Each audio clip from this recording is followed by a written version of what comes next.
Jifaaraan gafa mootichaa shanan gibee isaanuma bulcha goota Jimmaa seenaan si yaadata dhaloonni irraas kunoo sin dhaadata. Abbaa Jifaaraan gafa mootichaa shanan gibee isaanuma bulcha goota Jimmaa seenaan si yaadata dhaloonni irraas kunoo sin dhaadata.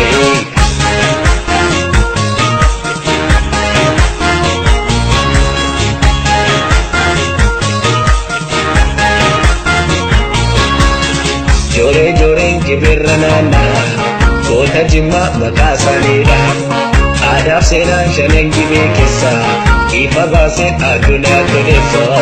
Jore joreen kibirra naannaa goota Jimmaa maqaa isaaniidha. Aadaaf seenaan shanan gibee keessaa ifa baasee addunyaatti odeessa.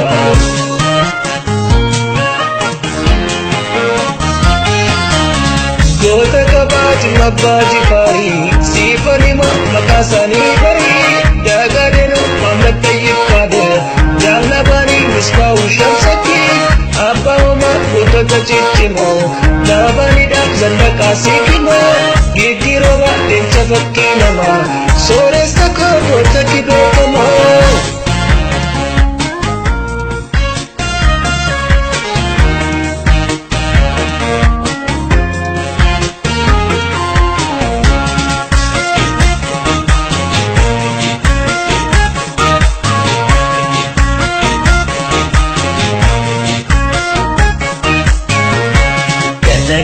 Ganna baalar kaafta buna gummaa birraa daddaraari Jimma abbaa Jifaarka gosti arjaan sanyiin nama gaarii. Ganna baalar kaafta buna gummaa birraa daddaraari Jimma